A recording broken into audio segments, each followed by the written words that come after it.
அனைவருக்கும் வணக்கம். இன்றைக்கி இந்த அறிவோம் ஆன்மீகம் என்ற ஜோதிட சேனலில் நாம் 2025ஆம் ஆண்டு சனிப்பெயர்ச்சி பலன்களை பற்றி பார்த்துட்ருக்கோம். இன்றைக்கி நாம் பார்க்க போகிறது விடியலை தேடும் கும்பராசிக்காரர்களை பற்றி இன்றைக்கி இந்த பதிவில் நம்ம பார்ப்போம். சரிங்களா? ஸோ இந்த கும்பராசிக்காரருக்கு பார்த்தோம் அப்படின்னா இப்போ ஜென்ம சனி நடந்துட்டுருக்கு கடந்த 2.5 ஆண்டு காலங்களாக. அது இந்த ஆண்டு மார்ச் மாதம் 29ஆம் தேதி வரைக்கும் அவங்களுக்கு அந்த ஜென்ம சனியானது தொடருது. அதுக்கப்புறம் பார்த்தோம் அப்படின்னா அந்த சனி பகவான் மார்ச் மாதம் 29ஆம் தேதி இவங்க ஜென்ம ராசி இவங்க ராசியிலேருந்து தன்னுடைய நட்பு வீடான மீன ராசி குரு பகவானோட வீடான மீன ராசிக்கு பயிற்சி ஆகிறார். ஸோ அப்போது அந்த பயிற்சி ஆகும் காலம் இவங்களுக்கு பாத சனி, ஜென்ம சனி முடிந்து பாத சனி அப்படின்றது ஆரம்பிக்குது. ஸோ அப்படி பார்க்கச்சே அதுக்கு தான் சொன்னால் இவங்களுக்கு விடியலை தேடும் கும்பராசிக்காரர்கள் நம்ம சொல்லணும். ஏன்னா கடந்த 2.5 ஆண்டு காலங்களாக இந்த கும்பராசிக்காரர்கள் நிறைய பிரச்சனைகளை சந்திச்சுட்ருப்பாங்க. ஏன்னா இது சனி பகவானோட அவர் சொந்த வீடு, அவர் ஆட்சி மூலத்திரிகோண வீடு. சனி பகவான் அப்படின்னு நம்ம சொன்னாலே அவர் நீதிமான், ஆயுள்காரகன் நம்ம சொல்கிறோம், ஜீவனக்காரகன் சொல்கிறோம். ஸோ அப்படி பார்க்கச்சே அவர் மற்ற எல்லாருக்கும், மற்ற ராசிக்காரர்கள் எந்த ராசியில் அவர் இருந்தாலும், மற்ற கிரகங்களோட இருந்தாலும் அவர்களுக்கும் அந்த நீதியை கடைப்பிடிச்சு காத்து கொண்டு கொடுக்குறாரு இல்லையா பலன்களை. அப்படி பார்க்கச்சு இது அவருடைய சொந்த வீடுன்ற அப்படின்றச்சு அதில் இன்னும் கொஞ்சம் கடுமையாக தான் இது பண்ணியிருப்பார்.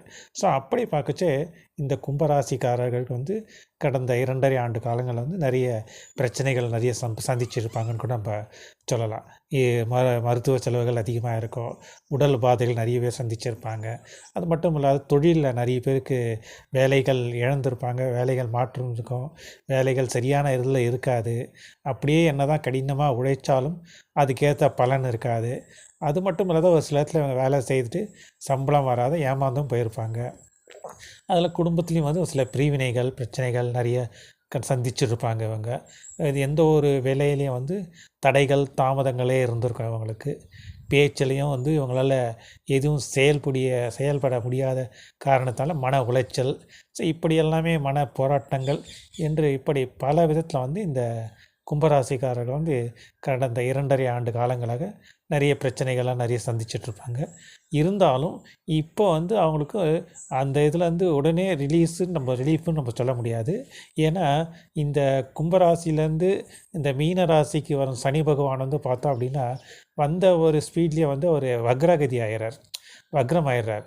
ஸோ அப்படி ஆச்சு. அதாவது எப்படின்னா இப்போ இந்த ஆண்டு மார்ச் மாதம் 29ஆம் தேதி இந்த சனி பகவான் கும்பராசிலேருந்து மீன ராசிக்கு போகிறார். அது இவங்களுக்கு 2வது இடம். அந்த கும்பராசியில் மீன ராசிக்கு போகிற சனி பகவான் மார்ச் மாதம் 29ஆம் தேதி போனாலும் ஜூலை மாதம் முதல்லையே ஜூலை மாதம் 7 தேதி போலே பார்த்தா அப்படின்னா வக்ரம் ஆயிடுறாரு. ஸோ அப்படி ஜூலை 7 வக்ரம் சனி பகவான் நவம்பர் மாதம் 20 தேதி வரைக்கும் வக்ரகதியாக வர்றார். அப்புறம் அது வரைக்கும் அந்த வக்ர நிலையில் இருக்கார். ஸோ அப்படி வக்ர நிலையில் இருக்கும் பொழுது இவர்களுக்கு என்ன தான் இது பாதச்சனி ஆக இருந்தாலும் அது வக்ரகதியாக போகிறதுனால அந்த காலகட்டங்கள் இவங்களுக்கு இன்னும் பிரச்சனைகள் இருக்க தான் செய்யும் இவங்களுக்கு. ஸோ இவங்களுக்கு எப்போ அப்படி அது ரிலீஃப் அப்படின்னு நம்ம சொல்லணும் அப்படின்னா கரெக்டாக சொல்லணும் அப்படின்னா இந்த ஆண்டு டிசம்பர் மாதத்துக்கு மேலே தான் இவங்களுக்கு நிம்மதி காலம், விடியல் இவங்களுக்கு அப்போ தான் ஆரம்பம். இந்த கும்பராசியை பொறுத்த வரைக்கும் இவங்களுக்கு விடியல் அப்படின்னு நம்ம சொன்னோன்னா இது இந்த ஆண்டு இறுதியில் டிசம்பர் மாதம் முதல்ல இருந்தால் இவங்களுக்கு அந்த விடியல்ன்றது ஆரம்பம். அப்பத்துலேருந்தால் இவங்களுக்கு நிம்மதி பெருமூச்சு காற்று இவங்களுக்கு கிடைக்கும் அப்படின்னு நம்ம சொல்லலாம். அது வரைக்கும் இவங்களுக்கு இந்த இது பிரச்சனைகள் இருக்கும். ஆனால் பெரிய அளவில் இருக்காது, அந்த குறைந்த அளவுகளே இருக்கும்னு சொல்லலாம்.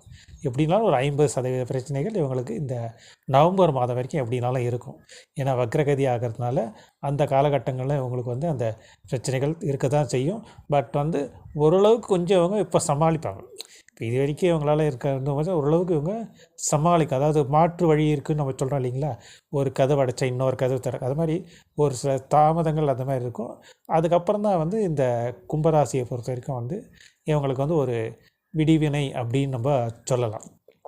அதே மாதிரி இவர்களுக்கு வந்து இந்த அதுக்கப்புறம் பார்த்தோம் அப்படின்னா இந்த கும்பராசிக்காரர்களுக்கு ஒரு சில மாற்றங்கள் நிறைய இருக்கும். அதுக்கப்புறம் வந்து இவங்கள பிரச்சனைகள் கொஞ்சம் கொஞ்சமாக குறையும் கூட நம்ம சொல்லலாம். ஏன்னா இது வந்து பாதசனி 2வது வந்து இது ஒரு 2ஆம் இடத்துல வந்து வாக்கு சனி. ஏன்னா 2ஆம் இடம் அப்படின்னு நம்ம சொல்லச்சு அது வந்து வாக்குஸ்தானம். ஸோ அதனால் வந்து குடும்பம் வாக்குஸ்தானம் அப்படின்னு நம்ம சொல்லச்சு அதில் வந்து பார்க்கச்சே வந்து இவங்களுக்கு அந்த சனி பகவான் அங்கே போகிறதுனால பேச்சில் வந்து இவங்க அதிக கவனமாக இருக்கணும். டக்குன்னு வார்த்தையை விட்டுறக்கூடாது. வார்த்தையை விட்டாங்க அப்படின்னா வந்து எழுறது கஷ்டம். அதனால் பிரச்சனைகளே வந்து இன்னும் அதிகமாகிடும் அவங்களுக்கு. ஸோ அதனால் இந்த கும்பராசியை பொறுத்த வரைக்கும் இந்த ஆண்டு காலம் கொஞ்சம் கொஞ்சமாக தான் ஓரளவுக்கு அதாவது வழி இருக்குது, ஒரு சொல்யூஷன் இருக்குன்றது தான் தெரியும், கிடைக்கும். இந்த டிசம்பருக்கு அப்புறம் இவங்களுக்கு சொல்யூஷன் ஒன்று ஒன்றா கிடைக்கும். ஒரு இதுவும் வந்து பிரச்சனைகள்லாம் ஒன்று முடிவுக்கு வரும் இவங்களுக்கு. அதனால் அந்த காலகட்டங்கள் வரைக்கும் இவங்க கொஞ்சம் கவனமாக இருக்கணும்னு நம்ம சொல்லலாம். ஏன்னா அந்த கும்பராசியை பொறுத்த வரைக்கும் பார்த்தோம் அப்படின்னா சனி பகவானோட இதுவே இருக்கிறதுனால இப்போ வந்து இவங்களுக்கு வாய்ப்புகள் வர ஆரம்பிக்கும். ஆனால் வந்து அதில் கொஞ்சம் கவனத்தோடு இருந்து இவங்க செயல்படணும். அதே மாதிரி வந்து ஒரு சில விஷயங்கள் வந்து ஆரம்பத்தில் கொஞ்சம் தடைகள் கொடுத்தாலும் அதை பற்றி கொஞ்சம் அந்த மனம் தளராமல் கடினமாக இது பண்ணி அதில் வந்து இவங்க கொஞ்சம் நிதானமாக இருந்து செய்தாங்க அப்படின்னா அதில் வந்து இவங்களுக்கு வெற்றி கிடைக்கும்னு கூட நம்ம சொல்லலாம். ஸோ தாமதமான ஒரு சில தடைகள் தாமதங்கள் இந்த நவம்பர் வரைக்கும் இவங்களுக்கு இருக்க தான் செய்யும். அதுக்கப்புறம் தான் வந்து இந்த கும்பராசியை பொறுத்த வரைக்கும் எல்லாருக்கும் வந்து ஒரு முன்னேற்றங்கள் நிறைய கொடுக்கும். ஏன்னா இதுவரையும் இந்த பட்டத்தில் இவங்களுக்கு ஒரு நல்ல அனுபவம் இவங்களுக்கு கிடைச்சிருக்கும். ஸோ அந்த அனுபவத்தின் படி இவங்களுக்கு வந்து இந்த நன்மைகள் அப்படின்றது இந்த டிசம்பர் மாதத்துலேருந்து இவங்களுக்கு ஆரம்பிக்குதுன்னு நம்ம சொல்லலாம். அந்த டிசம்பர் மாதத்துக்கு அப்புறம் பார்த்தோம் அப்படின்னா இந்த கும்பராசிக்காரர்களுக்கு தொழிலில் இந்த பிரச்சனைகள், அதாவது உத்தியோகத்தில் இருக்க வந்தவங்களுக்காக வந்து ஒரு நல்ல மாற்றம் இருக்கும். அவங்களுக்கு நல்ல பதவி உயர்வு, நல்ல ஏற்றம் எல்லாமே கிடைக்கும் அவங்களுக்கு. அதே மாதிரி வந்து பொருளாதாரமாக வந்து பார்த்தோன்னா அப்போ தான் வந்து கொஞ்சம் வந்து ஒரு சீரான நிலைக்கு வர ஆரம்பிக்கும். ஏன்னா பொருளாதாரத்தில் இப்போ வந்து ஒரு சில இடத்துல வந்து இவங்க நிறைய இதில் சந்திச்சிருப்பாங்க. ஏன்னா 2வது இன்னொரு என்ன அப்படின்னு நம்ம பார்த்தோம் அப்படின்னா பொருளாதாரம் இப்போ சனி பகவான் வந்து மீன ராசிக்கு போனாலும் அவருடைய பார்வையானது மூன்றாம் பார்வை இவங்களுடைய 4ஆம் இடத்தை பார்க்கும். ஸோ 4ஆம் இடம் அப்படி ரிஷபம், சரிங்களா? ஸோ ரிஷப ராசியை வந்து இவங்களுடைய சனி பகவான் 3ஆம் பார்வையானது இவங்களுடைய ரிஷப ராசியில் விழும். அதுக்கு அடுத்தபடியாக அவருடைய 7ஆம் பார்வை அப்படின்றது இவங்களுடைய 8ஆம் இடமான கன்னி ராசியில் விழும். அதுக்கு அடுத்தபடியாக பார்த்தா 11ஆம் இடம் அப்படின்னு நம்ம சொல்லும்போது அது வந்து இவங்க ராசிக்கு இப்போ தனுசு ராசி 11ஆம் இடமான தனுசு ராசியில் சனி பகவான் 10வது பார்வை படம். எப்போவுமே இந்த பார்வைகள் அப்படின்னு நம்ம சுழற்சியை வந்து இந்த சனி பகவானுக்குன்னா இந்த 3ஆம் பார்வை வந்து மிகவும் வலிமை வாய்ந்ததுன்னு சொல்லலாம். அதேமாதிரி குரு பகவானுக்கு வந்து 5ஆம் பார்வை அப்படின்றது மிகவும் வலிமை வாய்ந்தது. செவ்வாய் பகவானுக்கு வந்து 4ஆம் பார்வை அப்படின்றது மிகவும் வலிமை வாய்ந்ததாக இருக்குன்னு நம்ம சொல்லலாம், சரிங்களா? ஸோ அதனால் இது 3ஆம் பார்வையாக வந்து சனி பகவானோட பார்வை வந்து இவங்க ராசிக்கு 4ஆம் இடமான ரிஷப ராசியில் படுது. ஸோ 4ஆம் இடம் அப்படின்னு நம்ம சொல்லச்சே வந்து சுகஸ்தானம், வீடு, வண்டி, வாகனம், இன்வெஸ்ட்மெண்ட்டு, இதுக்கெல்லாம் பிஸ்னஸ், இதுக்கெல்லாம் நம்ம சொல்லுவோம். ஸோ அப்படி பார்க்கச்சே வந்து தாயாருக்கும் சொல்லுவோம். ஸோ அதனால் வந்து இந்த கும்பராசிக்காரர்கள் வந்து அவங்களோட தாயாரோட ஹெல்த் விஷயத்தில் கொஞ்சம் கவனமாக இருக்கணும் ஒன்று. 2வது வந்து புதுசாக எதுவும் இன்வெஸ்ட்மெண்ட்டுன்றது டக்குன்னு இவங்க கை வச்சிடக்கூடாது. புதுசாக இன்வெஸ்ட்மெண்ட்டுக்கான ஐடியாஸ் நிறைய வரும் இவங்களுக்கு. புதுசாக பிஸ்னஸ் தொழில் தொடங்குறவங்களுக்கு வரும். அப்படி வந்தாலும் அதை வந்து டக்குன்னு இது பண்ணாத அதை கொஞ்சம் ஆராய்ச்சி பண்ணணும் ஃபஸ்ட்டு. எப்படிப்பட்ட இவங்க பிஸ்னஸ் சொல்கிறாங்க, நண்பர்கள் கூட்டாளியும் நிறைய வாய்ப்புகள் வரும். ஸோ அப்படி வரும்பொழுது தொழில் தொடங்கணும் அப்படின்னு நினச்சாங்கன்னா அது எப்படிப்பட்டது, அந்த தொழிலை வந்து ஃபஸ்ட்டு கொஞ்சம் ஆராய்ச்சி பண்ணி அதாவது என்ன சொல்லுங்கள் இது எடுப்பாங்க ரிவ்யூ. இப்போ இது சென்சஸ் நம்ம சொல்லலாம், அது மாதிரி வந்து அதை பற்றி ஆராய்ச்சி ஒரு ரிப்போர்ட் மாதிரி ரிவ்யூ மாதிரி ஒரு ரிப்போர்ட் எடுத்துடும். ஸோ அதை மாதிரி கண்டுபிடிச்சி அதுக்கப்புறம் அதை எப்படின்னு இது பண்ணிவிட்டு அப்படியே அவங்க அதை இது பண்ணுறதுனாலும் டிசம்பர் மாதத்துக்கு மேலே அல்லாத அடுத்த ஆண்டு ஆரம்பித்தாங்க அப்படின்னா வந்து அது வந்து அவங்களுக்கு ஒரு நல்ல பலனை கொடுக்குன்னு நம்ம சொல்லலாம். ஸோ அவசரப்பட்டு இப்போ இதில் ஆரம்பித்தாங்க வந்துடுச்சு எல்லாம் கொஞ்சம் எல்லா இதுவும் கிடைச்சாலும் டக்குன்னு ஆரம்பிச்சிட்டாங்க அப்படின்னா அதில் சில சங்கடங்களை இவங்க சந்திக்க நேரிடும். இன்வெஸ்ட்மெண்ட் புதுசாக ஸ்டார்ட் பண்ணுறாங்க, அடுத்த ஆண்டு ஸ்டார்ட் பண்ணுறது இவங்களுக்கு சிறப்பாக இருக்கும்னு கூட நம்ம சொல்லலாம். அதே மாதிரி வந்து வண்டி வாகன யோகம் பிரயாணங்கள் இது மேற்கொள்ளும் பொழுது அதிக கவனத்தோடு இருக்க வேண்டியது இந்த காலகட்டங்கள், இந்த சனி பயிற்சி காலகட்டங்களில் இவங்க இருக்கணும். ஏன்னா 4ஆம் இடம் முடியும் வீடு வண்டி வாகனம் நம்ம சொன்னாலும் அந்த இடத்துல வந்து இவங்க வந்து பார்க்கச்சே வந்து வண்டி பிரயாணங்கள் போச்சு கொஞ்சம் கவனமாக இருந்தாங்க அப்படின்னா விபத்துகள் கண்டங்கள்லேருந்து தப்பிக்கலாம் அப்படின்னு நம்ம சொல்லலாம். அதே மாதிரி வண்டி வீடு வண்டி வாங்கினா கூட அது கூட வந்து இவங்க அதிக கவனத்தோடு வாங்கணும். அதெல்லாம் நல்லா செக் பண்ணிவிட்டு வீடு வாங்குறாங்க அப்படின்னா கூட அந்த இடம் நல்ல இடமா இருக்கா, அந்த இடத்த வந்து ரிவ்யூ பண்ணிவிட்டு அந்த என்ன ரேட்டு, அதில் வில்லங்க ஏதாவது இருக்கா, அதெல்லாம் பார்த்து அனலைஸ் பண்ணிவிட்டு அதுக்கப்புறம் அதை வாங்கினாங்க அப்படின்னா அது அவங்களுக்கு நிலைச்சு நிற்கும்னு நம்ம சொல்லலாம். அதே மாதிரி வந்து இந்த பிரயாணங்கள் நம்ம சொல்லிட்டோம். அதேமாதிரி இதில் அடுத்தபடியாக வந்து உத்தியோகத்தில் இருக்கவங்களுக்கும் வந்து பார்த்தோம் அப்படின்னா வந்து ஒரு சில மாற்றங்கள் இருக்கும். அந்த மாற்றங்கள் வந்து அதுக்கப்புறம் அவங்க டிசம்பர் மேலே எடுத்தாங்க அப்படின்னா புதிய வேலை இது பண்ணுறது நம்மெல்லாம் வந்து டிசம்பருக்கு மேலே வந்து இவங்களுக்கு நல்ல முன்னேற்றத்தை கொடுக்கும்னு சொல்லலாம். பொருளாதாரமும் வந்து அதுக்கப்புறம் ஒரு ஏற்றம் இருக்கும். பொருளாதாரத்தில் ஏற்றம் இருக்குது அப்படின்றதுனால செலவுகள் வந்து வீண் விரயங்கள் இவங்களுக்கு அதிகமாகவே இருக்கும் அவங்களுக்கு. அதே மாதிரி வந்து இவங்க செய்கிற இப்போ சம்பாதிக்கிற இது வந்து இன்வெஸ்ட்மெண்ட்டோ இல்லை பணம் அதை சம்பாதிச்சாலும் அது வந்து நேர் வழியில் இருந்துச்சு அப்படின்னா இவங்களுக்கு நிலைச்சு நிற்கும்னு சொல்லலாம். இல்லை என்றால் அது வந்து இவங்களுக்கு அகல பாதாளத்தை தள்ளிவிடும். ஸோ அதனால் வம்பு வழக்குகளும் மாட்டுவாங்க அவங்க. ஸோ அதனால் வந்து பணம் விஷயத்துலையும் பணம் சம்பாதிக்கிற விஷயத்துலையும் இந்த கும்பராசிக்காரர்கள் மிகவும் கவனமாக இருக்க வேண்டியது முக்கிய காலகட்டங்கள் இந்த காலகட்டங்கள். ஓகேங்களா? அடுத்தபடியாக ஆரோக்கியம் அப்படின்னு நம்ம பார்த்தோன்னா கூட ஆரோக்கியத்தில் வந்து சில ஹெல்த் இஷ்யூஸ் வரதான் செய்யும்.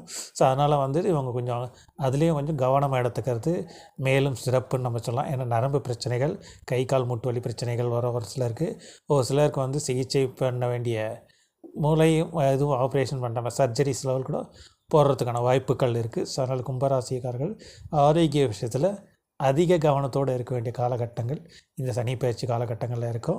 முக்கியமாக வந்து குடும்பத்துலேயும் வந்து இவங்க கொஞ்சம் ஏன்னா பேச்சு யாருக்கும் வார்த்தையை விட்டுறக்கூடாது, வாக்கு கொடுக்கக்கூடாது. வாக்கு கொடுத்தா இவங்களால் காப்பாற்ற முடியாது. அதனால் கொஞ்சம் பேச்சில் அவங்க அதிக கவனத்தோடு இருக்கணும். உடன்பிறப்புகள் உறவுகள் கிட்ட வந்து இவங்க கவனமாக பார்த்து பேச வேண்டிய காலகட்டங்கள் கூட இதை நம்ம சொல்லலாம். இல்லைன்னா அது வார்த்தையை விட்டுட்டு தேவையில்லாமல் வந்து பிரச்சனைகள், பிரிவினைகள் ஏற்படுறதுக்கான காலகட்டங்கள் இருக்குது. அதே மாதிரி குடும்ப உறவுகள்லேயும் வந்து இப்போதைக்கு இவங்க வந்து இந்த சனி பகவான் வக்ர நிலை நிவர்த்தி ஆகிற வரைக்கும் இவங்க பொறுமையாக இருக்கணும். பொறுமையாக இருந்தால் அதுக்கப்புறம் கூட குடும்ப லைஃப் பார்ட்னர்ஸ் கிட்ட வந்து கொஞ்சம் இறங்கி போனால் தான் கொஞ்சம் அட்ஜஸ்ட் பண்ணி போயிட்டாங்க அப்படின்னா வந்து வார்த்தைகள் பேச்சில் கவனமாக இருந்து எல்லாமே இறங்கி கூடாங்களே வந்து இவங்களுக்கு நன்மைகள் அதிகமாக கிடைக்கும்னு நம்ம சொல்லலாம். எப்படி பார்த்தாலும் இந்த 2025 முடித்ததுக்கப்புறம் இந்த கும்பராசிகள் விடியல் உண்டு, ஒரு நல்ல விடியல் காத்துட்ருக்குன்னு கூட நம்ம சொல்லலாம் அவங்களுக்கு. அதுக்கப்புறம் எல்லாமே அவங்க மாறிடும். ஏன்னா கும்பம் வந்து இது கோபுர கலசம். ஸோ இவங்க வந்து இளகிய மனசு இருந்தாலும் இவங்க வந்து ஒரு ஆளுமை திறன் இவங்ககிட்ட இயற்கையாகவே இருக்குன்னு நம்ம சொல்லலாம். ஏன்னா கலசம் கோபுரம் மேலே தான் இருக்கும் இல்லைங்களா? ஸோ அதனால் வந்து இவங்க பேர் புகழ் இவங்களுடைய கீர்த்தி இதெல்லாமே வந்து பார்த்தோன்னா இவங்க இது வரைக்கும் இவங்க நிறைய அவமானங்கள் எல்லாம் சந்திச்சிருப்பாங்க, சங்கங்கள் சவால்கள் நிறைய சந்திச்சிருப்பாங்க. ஸோ அதுக்கெல்லாம் வந்து இந்த டிசம்பருக்கு அப்புறம் வந்து இவங்களுக்கு நல்லாவே ஒரு ஏற்றத்தை கொடுக்கும். இவங்க பேர் புகழ் நிச்சயமாக உண்டு, கீர்த்தி நிறைந்தவர்களாக இருப்பார்கள். இந்த கும்பராசிக்காரர்கள் நிறைய பலன்கள் இவங்களை வந்து வாய்ப்புகள் நிறைய தேடி வரும்னு கூட நம்ம சொல்லலாம். இவங்களுக்கு பல விதத்தில் வந்து இவங்களுக்கு முன்னேற்றங்கள் என்பது நிச்சயமாக உண்டு. திருமண வாய்ப்புகள் கைகூடும் காலகட்டம் உண்டு, நிச்சயம் இருப்பார்களாம். அதுக்கு அடுத்தபடியாக வந்து பார்த்தா பிள்ளைகள் விஷயத்தில் ஒரு நல்ல ஏற்றம் இருக்குன்னு சொல்லலாம். ஏன்னா கும்பராசியை பொறுத்த வரைக்கும் அவங்க ஆளுமை திறன் ராஜாவாக தான் இருக்கணும்னு நினைப்பாங்க. அவங்களுக்கு வந்து வைராகியம் பிடிவாத குணம் ஜாஸ்தியாக இருக்கும் அவங்களுக்கு. ஸோ அதனால் வந்து அதை வந்து சாதிச்சிருவாங்க. அதை சாதித்து ஒரு வேலையை இறங்கிட்டாங்கன்னா அந்த வேலையை முடிகிற வரைக்கும் இவங்க விட மாட்டாங்க. அதாவது நீயா நானான்ற மாதிரி பார்த்துருவாங்க அந்த மாதிரி. ஸோ அதனால் அந்த விஷயத்தில் இவங்க இது பண்ணிச்சு அதில் கவனம் இருக்கணும். ஆனால் அதே சமயத்தில் வந்து அதில் வந்து கொஞ்சம் அதிக கவனத்தோடு அந்த வேலைகள் இவங்க ஈடுபட்டார்களே ஆனால் அதில் வந்து நிறைய வெற்றிகள் இவங்களுக்கு கிடைக்கும்னு சொல்லலாம். ஒரு சில தடைகள் தாமதங்கள் இருக்கும், இருந்தாலும் வந்து அதை இவங்க ஜெயிச்சுட்டு வெளியே வந்துடுவாங்க. குடும்ப உறவுகளில் ஒரு சில சவால்களை இவங்க சந்திக்க வேண்டிய காலகட்டங்கள் இருக்கும். ஸோ அந்த சமயத்தில் வந்து இவங்க பொறுமையாக இருந்து அதை நிதானமாக ஹேண்டில் பண்ணாங்க அப்படின்னா வந்து அந்த சவால்கள் ஈஸியாக வந்து வெளிவந்துடலாம். சரிங்களா? அதே மாதிரி இவர்கள் ஹெல்த்து இறை வழிபாடு அப்படின்னு நம்ம சொல்ல குலதெய்வ வழிபாடு இவங்க செய்கிறது, விநாயகர் வழிபாடு இவங்களுக்கு சால சிறந்ததுன்னு சொல்லலாம். சனிக்கிழமையில் வந்து சனி பகவானுக்கும் இவங்க நல்லெண்ணெய் தீபம் போடுறதும் சிவபெருமானை வணங்குறத வந்து இவங்களுக்கு மேலும் நன்மைகள் தரும் என்று சொல்லி இந்த விடியலை நோக்கி காத்து கொண்டிருக்கும் இந்த கும்பராசிக்காரருக்கு விடியல் நிச்சயமாக இருக்குது என்று சொல்லி இந்த தலைப்பை தொடர நம்ம முடிக்கிறோம். மீண்டும் ஒரு நல்ல பதிவில் உங்களை நான் சந்திக்கிறேன். நன்றி, வணக்கம்.